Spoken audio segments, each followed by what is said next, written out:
Good morning students. Myself doctor Vishal Trivedi और हमारा जो वीडियो का टॉपिक है वो है मिर्ज़ा राजा जयसिंह। लास्ट वीडियो में भी हम लोगों ने इसी टॉपिक के ऊपर बात करी थी, लेकिन ये टॉपिक कंप्लीट नहीं हो पाया था क्योंकि ये थोड़ा लेंदी है, इसीलिए हम लोग इसको दो पार्ट में डिवाइड किया है। पिछली वीडियो में हम लोगों ने ये देखा कि मिर्ज़ा राजा जयसिंह मात्र 11 वर्ष की उम्र में शासक बन गए थे और लेकिन कुछ समय तक उन्हें शासन से दूर रहना पड़ा, वास्तविक अधिकारी होते हुए भी। लेकिन जैसे ही वो शासक बने, जहांगीर ने उन्हें 3000 का मनसब प्रदान कर मुग़ल सेवा में ले लिया और उसके बाद निरंतर उन्होंने चाहे शाहजहाँ के साथ में हो चाहे फिर औरंगज़ेब के साथ हो, अपनी सेवा को निरंतर जारी रखा और काफ़ी उन्नति करते गए। और उन्होंने अपनी कूटनीति से शिवाजी मुग़लों को काफ़ी राज्य दिलवाए और साथ ही शिवाजी जैसे मराठा नेता से, सरदार और राजा से भी उन्होंने उसकी संधि करवा दी मुग़लों की और उन मुग़लों को काफ़ी किले प्रदान करवाए, जिससे औरंगज़ेब भी काफ़ी प्रसन्न हुआ। ठीक है, तो उसने अपनी कूटनीति से किस तरह से आगे करा और जो मेन पुरंदर की संधि कराई और उस पुरंदर की संधि से का महत्व क्या रहा वो हम लोग अब इस वीडियो में देखेंगे। और उसके बाद मिर्ज़ा राजा जयसिंह के जो है वापस आगरा जाना, फिर बीजापुर में उसके, ठीक है, अभी हम लोग देखते हैं मिर्ज़ा राजा जयसिंह के द्वारा जो पुरंदर की संधि की गई थी उसका महत्व क्या था। इसमें कोई संदेह नहीं कि पुरंदर की संधि जयसिंह की राजनीतिक दूरदर्शिता का सफल परिणाम थी। इस संधि के द्वारा उसने शिवाजी और बीजापुर के बीच सदा के लिए शत्रुता का बीज बो दिया। कोंकण और बालाघाट वाले प्रस्ताव से जयसिंह ने मुग़लों के लिए स्पष्ट रूप से 40 लाख खून अर्थात 2 करोड़ रुपए का लाभ प्राप्त कर लिया। इस प्रकार शिवाजी और बीजापुर दोनों के इन प्रांतों में स्वार्थ टकराने से इन दोनों के बीच मैत्री की संभावना हमेशा के लिए समाप्त कर दी, जिससे मुग़लों के लिए लाभप्रद स्थिति बन गई। क्योंकि कोंकण और बालाघाट के प्रदेश इतने विकट थे कि बीजापुर या शिवाजी के लिए काम के विरुद्ध मुग़ल सेनाओं के अधिक सफलता की आशा नहीं की जा सकती थी, परंतु शिवाजी के लिए यह काम अधिक सरल था। इन विभिन्न पहलुओं की दृष्टि से जयसिंह उच्च कोटि का कूटनीतिज्ञ था। जिस व्यक्ति ने अफजल खां और शाइस्ता खां जैसे शक्ति संपन्न तथा चालबाज सेनानियों को धूल चटवा दी, वह व्यक्ति जयसिंह के सामने कैसे विनम्र बनकर संधि को तैयार हो गया, यह इतिहास की एक विस्मयकारी घटना है। निश्चय ही जयसिंह में सूझबूझ और परिस्थितियों का मूल्यांकन करने की अद्भुत क्षमता थी। पुरंदर की संधि से जयसिंह में न केवल मुग़ल हितों की रक्षा की बल्कि अपने कार्य कुशलता का अच्छा परिचय दे दिया। इस संधि में मराठों के कुछ लाभों की ओर संकेत करके जयसिंह ने शिवाजी को अपने कूटनीतिक जाल में फांस लिया। अन्यथा शिवाजी को इस संधि से महाराष्ट्र की बहुत सी भूमि और शक्ति साधनों को खोना पड़ा था। शिवाजी का आगरा से लौट आने का संभवतः यही कारण था कि उसे इस संधि से हुई क्षति का संस्मरण हो आया था। शिवाजी ने फिर कभी अपने जीवन में ऐसी संधि नहीं की। पुरंदर की संधि का मूल्यांकन करते हुए डॉक्टर गोपीनाथ शर्मा ने लिखा है कि यदि इस संधि में जयसिंह की व्यक्तिगत विजय थी तो इसमें शिवाजी का व्यक्तिगत तथा राज्य का पराभव भी छिपा हुआ था। इस अर्थ में इस संधि में कृत्रिमता थी जिससे संधि की शर्तें अधिक समय तक नहीं निभाई जा सकी। जयसिंह की क्षणिक महत्ता औरंगजेब के संशय में बदल गई और शिवाजी के आगे की सभी योजनाएं इस संधि को समाप्त करने पर तुल गई। शिवाजी का आगरा जाना। मिर्ज़ा राजा जयसिंह ने पुरंदर की संधि से शिवाजी को बीजापुर के विरुद्ध कर दिया, लेकिन बीजापुर की शक्ति को कम नहीं कर सके। दूसरी ओर अपने अस्तित्व को बनाए रखने के लिए तथा मुग़लों को क्षति पहुंचाने के लिए दक्षिण के आदिल शाही और कुतुब शाही राज्य परस्पर मिल गए। इन दोनों के मिलने से जयसिंह को भय हुआ कि कहीं इन दोनों की संयुक्त शक्ति से प्रभावित होकर कहीं शिवाजी भी इनसे न मिल जाए। इन तीनों के मिल जाने से दक्षिण में मुग़लों के लिए खतरा उत्पन्न हो सकता था। इस संभावना को रोकने के लिए जयसिंह ने शिवाजी से सद्व्यवहार रखना आरंभ किया और उसने यही उचित समझा कि शिवाजी को समझा बुझाकर आगरा में मुग़ल दरबार में उपस्थित होने के लिए राजी कर लिया जाए। संभवतः जयसिंह का यह भी इरादा रहा हो कि शिवाजी का मुग़ल दरबार में जाने से उसे मुग़लों के नेतृत्व में दक्षिण में सक्रिय रहकर काम करने की प्रेरणा मिलेगी, जो जयसिंह के लिए अधिक उपयोगी होगा। अतः जयसिंह और शिवाजी के बीच लंबी बातचीत के बाद तथा जयसिंह द्वारा उसके जीवन और सम्मान की पूर्ण रक्षा का आश्वासन देने के बाद शिवाजी शाही दरबार में हाजिर होने के लिए रवाना हो गया। यद्यपि जयसिंह ने शिवाजी को मुगल दरबार में उसके स्वागत और सम्मान का आश्वासन तो दे दिया, लेकिन वह औरंगजेब की प्रवृत्ति के कारण बड़ा चिंतित भी था। इसलिए उसने अपने पुत्र राम सिंह के नाम तथा औरंगजेब की सेवा में जो जो समय समय पर पत्र लिखे, उनमें शिवाजी के साथ सम्मानपूर्वक व्यवहार करने पर बल दिया गया था। परंतु दुर्भाग्य से शाही दरबार में शिवाजी का वैसा स्वागत नहीं हुआ जैसे कि आशा की जाती थी। सम्राट ने शिवाजी के व्यवहार से असंतुष्ट होकर उसे राम सिंह की हवेली में मुगल प्रहरियों के देखरेख में रखने का आदेश दे दिया। इस घटना से जयसिंह की चिंता और अधिक बढ़ गई। उसे यह भी भय हुआ कि कहीं सम्राट शिवाजी की हत्या न करवा दे। अपनी इन आशंकाओं को उसने अपने पुत्र राम सिंह को भेजे गए पत्रों में व्यक्त किया था। जयसिंह ने अपने पत्रों में सम्राट का ध्यान भी इस ओर दिलाया था कि वह शिवाजी के संबंध में ऐसा कोई कदम न उठाए जो मुगल हितों के लिए घातक हो। शिवाजी इन आशंकाओं को सुलझाने में बड़ा चतुर था। उसने आगरा से भाग निकलने की युक्ति सोच निकाली और अपनी युक्ति से वह औरंगजेब के चुंगल से निकलकर पुनः दक्षिण में लौटने में कामयाब हो गया। वास्तव में जयसिंह अपनी युक्ति से शिवाजी को आगरा भेजने में कामयाब तो हो गया, किंतु वह जानता था कि सम्राट शिवाजी से सख्त नाराज है। इसलिए उसने शिवाजी को दिए गए आश्वासनों का सविस्तार वर्णन सम्राट के पास नहीं भेजा था। उसने केवल मोटी मोटी बातों की और सम्राट का ध्यान आकर्षित किया था। यही कारण है कि शिवाजी के आगरा जाने के समय से ही वह इस संबंध में बड़ा चिंतित था। मिर्जा राजा जयसिंह में एक सच्चे राजपूत की भांति अपने वचनों को निभाने की क्षमता थी और साथ ही वह अपनी कूटनीति को भी सफल देखना चाहता था। जयसिंह और बीजापुर।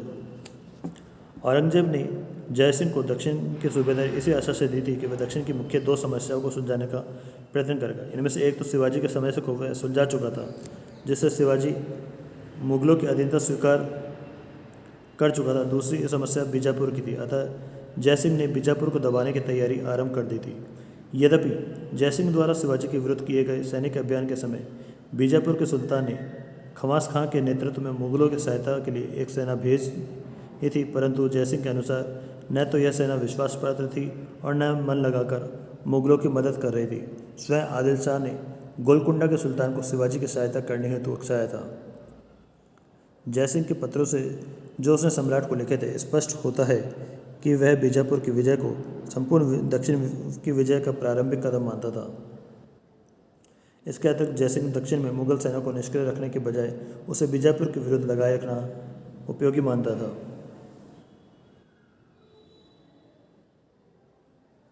जयसिंह ने बीजापुर पर आक्रमण करने से पूर्व अनेक कूटनीतिक चालें चली। सर्वप्रथम तो उसने शिवाजी को बीजापुर से अलग कर अपना पक्ष प्रबल बना लिया। फिर उसने धन और पद का प्रलोभन देकर बीजापुर के सरदारों और अधिकारियों को अपनी तरफ मिलाने का प्रयास भी किए, जिसमें उसे काफ़ी सीमा तक सफलता भी मिली। आदिल शाह का उमराव मुल्ला अहमद रिश्वत लेकर अपने स्वामी से अलग हो गया। जंजीरा के अभिशनियों को भी उसने इसी आशय से पत्र लिखे थे, जिनसे प्रभावित होकर वे बीजापुर का विरोध करें। उसने तो स्वयं आदिल शाह को अपने को अंतिम समय तक यह कहते हुए मैं धोखे में रखा कि वह बीजापुर पर आक्रमण करने के लिए सेना नहीं लाया है, बल्कि वह तो पूर्व निश्चित खिराज की वसूली करना चाहता है। जयसिंह ने बीजापुर पर आक्रमण करने के लिए लगभग 40,000 ही सेना तैयार कर ली थी तथा शिवाजी से हुई संधि के अनुसार 2,000 मराठा सवार और 7,000 पदाति सैनिक प्राप्त कर लिए थे। मराठा सैन्य दल का नेतृत्व नेताजी पालकर जैसा कुशल योद्धा कर रहा था, जो दक्षिण में द्वितीय शिवाजी कहलाता था। शाही सेना के हरावल का नेतृत्व दिलेर खां को सौंपा गया, जिसके अधीन लगभग 7,500 सैनिक थे। केंद्र में स्वयं जयसिंह के पास लगभग 12,000 सैनिक थे। इस व्यवस्था के साथ जयसिंह 20 नवंबर 1665 ईस्वी को शाही सेना के साथ बीजापुर पर आक्रमण करने के लिए चल पड़ा। मार्ग में पुरंदर से मंगलवेढ़ तक बिना किसी रुकावट के शाही सेना के मार्ग अनेक किलों पर अधिकार करती चली गई, परंतु ज्यों ही शाही सेना बीजापुर के निकट पहुंची तब उसे प्रबल प्रतिरोध का सामना करना पड़ा। आदिल शाह ने आसपास के 6 मीलों के घेरे में परगना बिल्कुल नष्ट कर दिया था, जिससे शाही सेना को खाने पीने की कोई वस्तु उपलब्ध नहीं हो सकी। उसने बीजापुर की रक्षा के लिए सभी सेनाओं को एक ही स्थान पर एकत्रित कर लिया था और इसके अलावा 30,000 कर्नाटकी सिपाहियों को भी अपनी सेना में भर्ती कर लिया था। बीजापुर की सेना जो अलग अलग जत्थों में विभाजित थी, शाही फौज से छेड़छाड़ करती रही। मार्ग में बारूद से और गुब्बारों के प्रयोग से आग लगाकर मुगल सेना को तितर बितर किया जाता तथा छोटी शाही सेना की टुकड़ियों को खदेड़ा जाता था। शाही सेना बीजापुर से जब 12 मील दूर गई तब उसके लिए आगे बढ़ना लगभग असंभव हो गया। अतः 7 दिनों तक बीजापुरी सेना के प्रतिरोध को झेलने के बाद 5 जनवरी 1666 ईस्वी को जयसिंह को शाही सेना लेकर वापस लौटना पड़ा। लौटती हुई शाही सेना को जगह जगह भारी क्षति उठानी पड़ी, जिसमें अनेक अच्छे सेनानायक एवं योद्धा मारे गए। बीजापुर पर किया गया यह सैनिक अभियान पूर्णतः असफल सिद्ध हुआ। बीजापुर अभियान की आलोचना। मिर्जा राजा जयसिंह का बीजापुर का यह सैनिक अभियान हर दृष्टि से असफल रहा। इस अभियान से मुगलों को न तो 1 इंच भूमि मिली और न किले का एक पत्थर ही हाथ आया। युद्ध की क्षतिपूर्ति का एक भी पैसा नहीं मिल सका, जबकि इस अभियान पर शाही कोष का 30 लाख रुपए खर्च हो गया तथा स्वयं जयसिंह का 1 करोड़ रुपए खर्च हो गया। जयसिंह को बादशाह की ओर से काफ़ी धन मिला था, लेकिन जयसिंह ने अपने पास से जो धन खर्च किया वह उससे काफ़ी अधिक था। यदि इस अभियान में इतना खर्च करके भी उसे सफलता मिल जाती तो इस आर्थिक क्षति का समर्थन भी किया जा सकता था। इस अभियान के दौरान जयसिंह ने आर्थिक सहायता मांगने हेतु सम्राट को जो पत्र लिखे, उससे प्रतीत होता है कि जयसिंह ने बिना किसी विवेक के इस अभियान पर सोना लुटा दिया। जयसिंह की मान्यता थी कि जो ही शाही सेना दक्षिण में पहुंचेगी और उसे धन दिया जाएगा तो अफगान, अबिसिनियन, मैदेवी, मराठा, बीजापुरी आदि बड़ी संख्या में मुगलों के सहयोगी बन जाएंगे। अतः उसने बिना किसी विवेक के धन बांटा, परंतु जिस आशा में उसने धन लुटाया उस अनुपात में मुगल सेना में वृद्धि नहीं हुई, क्योंकि बीजापुर राज्य ने भी अनेक वैतनिक सैनिकों को अपनी सेना में भर्ती कर लिया था।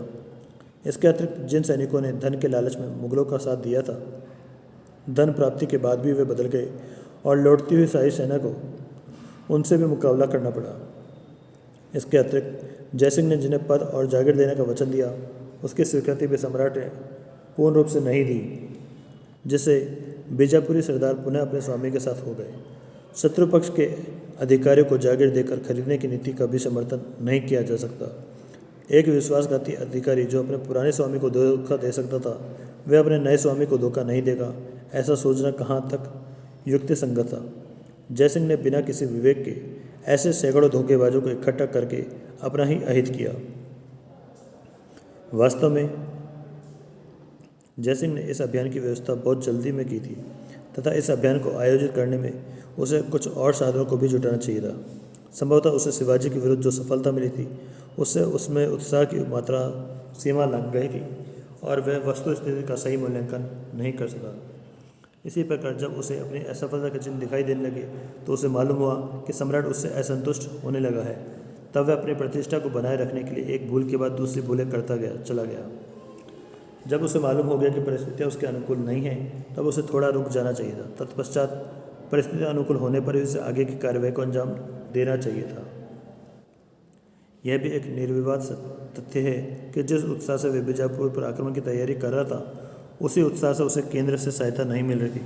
स्वयं औरंगजेब को भी इस अभियान की सफलता पर संदेह था, इसलिए वह बड़े संकोच से तथा हिचकिचाहट के साथ जयसिंह के सुझावों का समर्थन कर रहा था। जयसिंह के पास तो धन की सहायता भी पूरी तरह नहीं पहुंच रही थी। यहाँ तक कि जब वह इस अभियान के लिए रवाना हो गया था, उसके पास न तो पूरा परगना था और न ही पूरी रसद भी नहीं पहुँच पाई थी।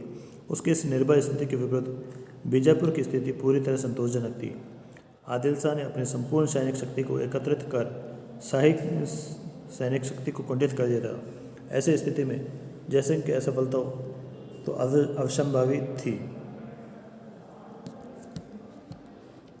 जयसिंह की मृत्यु। बीजापुर अभियान की असफलता के बाद जयसिंह द्वारा जो भी प्रयत्न किए गए, उन्हें संदेह की दृष्टि से देखा गया। मुगल दरबार में जयसिंह के विरोधी सम्राट के कान बढ़ने लगे तथा जयसिंह विरोधी खबरें सम्राट तक पहुंचाई जाती और जयसिंह के प्रत्येक सुझाव का खंडन किया जाता। अक्टूबर 1666 ईस्वी में सम्राट ने उसे औरंगाबाद जाने का आदेश दिया तथा मार्च 1667 ईस्वी में जयसिंह को पुणे दरबार में बुला लिया गया और उसके स्थान पर शाहजादे मुअज्जम एवं जसवंत सिंह को दक्षिण में नियुक्त किया गया। जब जयसिंह शाहजादे मुअज्जम और जसवंत सिंह को दक्षिण के सैन्य संचालन का भार सौंपकर उत्तर भारत की ओर लौट रहा था, रास्ते में बुरहानपुर के पास 2 जुलाई 1667 ईस्वी को उसका देहांत हो गया। मिर्जा राजा जयसिंह का मूल्यांकन। मिर्जा राजा जयसिंह के चरित्र में उस युग के 2 महान कछवा वंशी नरेशों के गुणों का सामंजस्य था। उसने अपने दादा मानसिंह की योग्यता और परदादा भगवंत दास की राजनीतिक कूटनीतिज्ञता को अपने व्यक्तित्व में उतारा था। इन्हीं गुणों के कारण वह मध्यकालीन राजस्थान के इतिहास की एक अद्वितीय विभूति था। अपने पिता और दादा की भांति वह युद्ध विद्या में निपुण था तथा युद्धकाल में एक निडर योद्धा था। उसे पश्चिम में अफगानिस्तान और कंधार से लेकर पूर्व में मुंगेर और उत्तर में आक्सू नदी के किनारे में से दक्षिण में बीजापुर तक सभी स्थानों पर मुगल सेनाओं का आंशिक या पूर्ण नेतृत्व करने का अवसर मिला था। अनेक अवसरों पर उसे शाही सेना के हरावल में रहने का भी अवसर मिला था। इन सभी अवसरों पर उसने अपने अद्भुत शौर्य का परिचय दिया। सभी मुगल सम्राट जहांगीर से लेकर औरंगजेब तक उसके युद्ध कौशल से प्रभावित थे और इन सभी सम्राटों ने उसके पद और प्रतिष्ठा में वृद्धि कर उसके सैनिक महत्व को स्वीकार किया था। अफगानों, उज्बेकों, मुगलों, राजपूतों और मराठों को साथ लेकर लड़ने में वह एक आदर्श सेना नायक था। अपने लंबे अनुभव के कारण वह युद्ध प्रिय जातियों का मुकाबला करने में भी दक्ष था। वह अपने समय का एक महान योद्धा था। मिर्जा राजा जयसिंह एक अद्वितीय सेना नायक ही नहीं था, बल्कि एक कुशल कूटनीतिज्ञ भी था। वह अपने प्रतिद्वंदियों की चालों को शीघ्र समझ लेता था और शत्रु की चालों को असफल कर देता था। शिवाजी के विरुद्ध पुरंदर का घेरा इसका ज्वलंत उदाहरण है। उसने शिवाजी को पुरंदर में ऐसा घेरा कि स्वयं शिवाजी की संधि करने को तैयार हो गया। शिवाजी से संधि करने में भी उसने बड़ी सूझबूझ से काम लिया। अन्यथा शिवाजी जैसा चालाक और चतुर व्यक्ति से मेल करना तथा संधि के द्वारा मुगल अधीनता स्वीकार करवाना कोई साधारण बात नहीं थी। शिवाजी में विश्वास की भावना उत्पन्न करना तथा उसे मुगल दरबार में उपस्थित होने के लिए राजी करना जयसिंह जैसे कूटनीतिज्ञ के लिए ही संभव था। अन्यथा उसके मुगल सेनानायक इसके पहले कई बार प्रयत्न कर चुके थे। अपने शत्रु के बीच रहते हुए कूटनीतिक चालों से अपना काम निकालने में तो वह अत्यंत ही दक्ष था। कूटनीति में तो वह इतना दक्ष था जो रणभूमि में उसके द्वारा की गई सैनिक विजयों से बढ़कर थी। संभवतः इसीलिए औरंगजेब जयसिंह को कठिन से कठिन समस्या का समाधान करने हेतु भेजता रहता था। मिर्जा राजा जयसिंह एक कुशल योद्धा तथा चतुर कूटनीतिज्ञ तो था ही, लेकिन युद्ध और कूटनीति से दूर उसने अपने राज्य में कलात्मक प्रवृत्तियों में भी रुचि ली। जयसिंह द्वारा बनवाए गए आमेर के महल तथा जयगढ़ का दुर्ग उसके स्थापत्य प्रेम को प्रदर्शित करते हैं। आमेर का दुर्ग और महलों में यद्यपि समय समय पर परिवर्तन होते रहे हैं, लेकिन आमेर का दुर्ग और महल उसकी कीर्ति के स्तंभ है। उसने औरंगाबाद में जयसिंहपुरा नामक नगर भी बसाया था। उसके द्वारा बनवाए गए महल और गढ़ उत्तर मुगलकालीन राजपूत मुगल शैली के सुंदर प्रतीक है। मिर्जा राजा अनेक भाषाओं का भी ज्ञाता था। वह स्वयं उच्च कोटि का विद्वान था तथा विद्वानों का सम्मान भी करता था। उसके दरबार में हिंदी का प्रसिद्ध कवि बिहारी लाल था, जिसने बिहारी सतसई जैसे प्रसिद्ध ग्रंथ की रचना कर हिंदी साहित्य की अनुपम सेवा की थी। कहा जाता है कि जयसिंह ने उसके इस ग्रंथ का इतना सम्मान किया कि उसे बिहारी को एक एक दोहे के लिए स्वर्ण मुद्रा प्रदान की थी तथा उसे जागीर देकर भी सम्मानित किया गया था। इस कवि का भांजा कुलपति मिश्र ने तो जयसिंह के आश्रम में रहते हुए लगभग 52 ग्रंथों की रचना की थी। इसी कवि ने जयसिंह के साथ दक्षिण में रहते हुए शिवाजी के विषय में जो कुछ लिखा है वह इतिहास की दृष्टि से बड़ा उपयोगी है। जयसिंह का एक अन्य दरबारी कवि राय कवि था, जिसने जयसिंह चरित्र नामक ऐतिहासिक ग्रंथ लिखा। इसके अलावा उसके राज्यकाल में अनेक ग्रंथों की रचना हुई, जिनमें धर्म प्रदीप, भक्ति रत्नावली, भक्ति निर्णय, भक्ति निवृत्ति, हरनकर रत्नावली आदि विशेष उल्लेखनीय है। मिर्जा राजा जयसिंह एक कुशल प्रशासक भी था। उसे मुगल सेवा के लिए कई बार राज्य से बाहर रहना पड़ता था, लेकिन अपने राज्य से बाहर रहते हुए भी उसने आमेर राज्य के देखभाल के लिए अच्छा प्रबंध कर रखा था। समकालीन अभिलेखागारीय सामग्री विशेषकर अडसटों तथा अखबारात से ज्ञात होता है कि उसने मुगल शासन व्यवस्था के अनुसार अपनी शासन व्यवस्था में कई सुधार किए थे। अनेक पदाधिकारियों के नामों और राज्य करों से प्रतीत होता है कि उसने प्राचीन राजस्थानी शासन व्यवस्था के साथ साथ मुगल शासन को भी अपने राज्य में प्रधानता दी थी। उसके समय में उत्तर से दक्षिण जाने के मार्गों की व्यवस्था का भार आमेर राज्य पर था, क्योंकि आमेर राज्य इस मार्ग के केंद्र में स्थित था। आमेर राज्य की समृद्धि का अधिकांश श्रेय मिर्जा राजा जयसिंह को है, लेकिन ऐसे साहसी योद्धा और मुगल सेवा के प्रति निष्ठावान व्यक्ति के अंतिम दिन अच्छे नहीं गुजरे। जिस रणकौशल योद्धा ने सैकड़ों युद्धों में विजय श्री प्राप्त की थी, जिससे उसकी मान मर्यादा और प्रतिष्ठान का एक उच्च स्तर बन सका था, वह एकमात्र बीजापुर अभियान की असफलता से धूल में मिल गया। वैसे उसकी इस असफलता में औरंगजेब का उत्तरदायित्व अधिक था। जिस बीजापुर की विजय करने में आगे चलकर औरंगजेब को कई वर्ष लगे। उस विजय अभियान के प्रथम प्रयास में जयसिंह असफल रहा तो औरंगजेब को इतना अधिक निष्ठुर होकर उसका अपमान नहीं करना चाहिए था जैसा कि उसका किया गया था। वस्तुतः उसकी असफलता के लिए स्वयं सम्राट और उसके अधिकारीगण अधिक उत्तरदायी थे, जिन्होंने उसे समयोचित सहायता नहीं दी।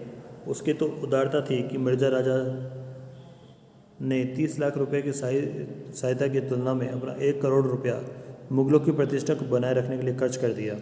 उसकी इस निष्ठा का बदला अपमान द्वारा किया गया।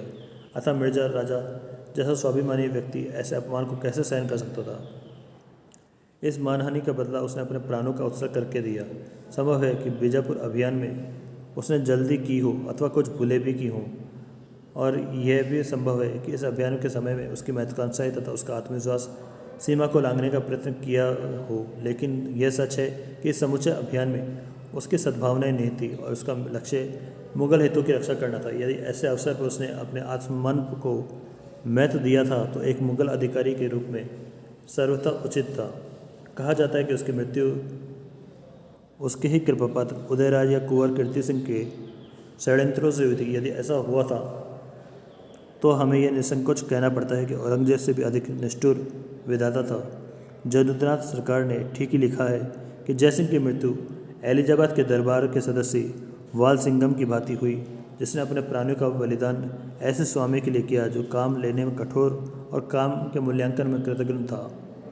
वास्तव में मिर्जा राजा जयसिंह अपने समय का सबसे प्रसिद्ध और प्रभावशाली व्यक्तियों में से एक था, जिसने कभी छल कपट का सहारा नहीं लिया और एक सच्चे राजपूत की भांति अपने वचनों का निभाने का प्रयास किया। वह तो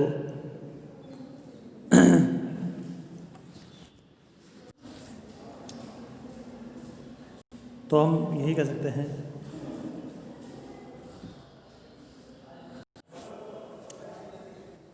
सकते हैं कि मिर्जा राजा जयसिंह मुगल सम्राट का एक निष्ठावान सेवक और साहसी सेनानायक था। ठीक है, तो इस तरह से मिर्जा राजा जयसिंह ने अपनी सेवाएं से मुगल साम्राज्य को आगे बढ़ाने में अपना महत्वपूर्ण योगदान दिया था।